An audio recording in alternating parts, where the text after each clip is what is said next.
সম্প্রতি দেশের বেসরকারি টেলিভিশনে একটি নাটক প্রচারিত হয়। টয়া এবং শাওন অভিনীত ওই নাটকে মিস্টার বিনকে দেখা যায়।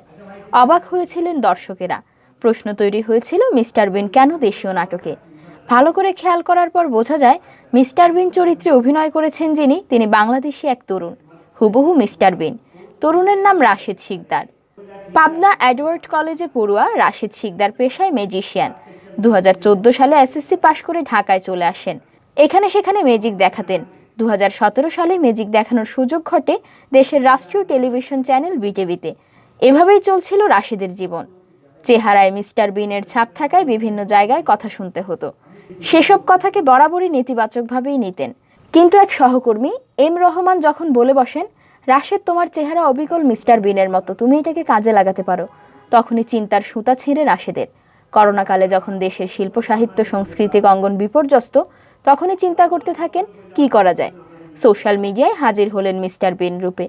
বিভিন্ন অনলাইন প্ল্যাটফর্মে হাজির হতেন মিস্টার বিন, যিনি ম্যাজিক দেখানোর পাশাপাশি মিস্টার বিনের মতোই অভিব্যক্তি প্রকাশ করেন। করোনাকাল স্থিমিত হবার সময় থেকে ছোটখাটো অনুষ্ঠানে ডাক পড়ে রাশেদের। মিস্টার বিন রূপে হাজির হতেন। টেলিভিশন চ্যানেলেও ডাক পড়ে।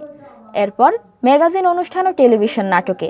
এখন রাশেদকে দেখলেই মানুষজন, বিশেষ করে শিশুরা, মিস্টার বিন ভেবে ভুল করে থাকে। রাশেদ জানান, শিশুরা টেলিভিশনে মিস্টার বিন দেখে তারা যখন বাস্তবে আমাকে দেখে, কোনোভাবেই বিশ্বাস করতে চায় না যে আমি আসল নই। এই বিষয়টিকে কাজে লাগাতে চান রাশেদ। নিজের অনেক পরিকল্পনা রয়েছে, এখন শুধু সুযোগের অভাব। রাশেদ বলেন, বাচ্চারা যেহেতু মিস্টার বিনকে পছন্দ করে আর আমাকে দেখলে তাদের প্রিয় মিস্টার বিনই মনে হয়, সেহেতু আমি এমন কিছু অনুষ্ঠান করতে চাই যেন শিশুদের মনে নৈতিকতাবোধ ছোট থেকেই গড়ে ওঠে।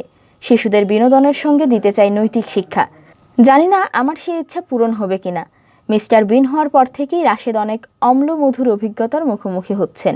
তিনি বলেন, কদিন আগে হাতির ঝিলে বেরিয়েছিলাম, লোকজন আমাকে ঘিরে ধরল, সবাই আমার সঙ্গে ছবি তুলতে চায়, আমিও সে সুযোগ দিচ্ছিলাম।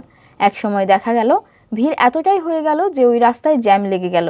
পুলিশ হাজির হয়ে গেল সেখানে, জানতে চাইল কি হয়েছে।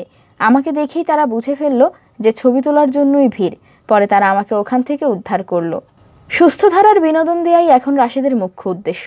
সোশ্যাল মিডিয়া কেন্দ্রিক ছড়িয়ে পড়া অসুস্থ ধারার বিনোদন তাকে পীড়া দেয়, কেননা সংক্রামক হয়ে ছড়িয়ে পড়া সেসব বিনোদন শিশুদেরও প্রভাবিত করছে।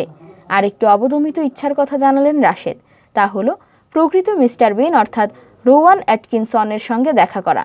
রাশেদ বলেন, আমার অত্যন্ত পছন্দের অ্যাটকিনসনের সঙ্গে জীবনে একবার হলেও দেখা করতে চাই।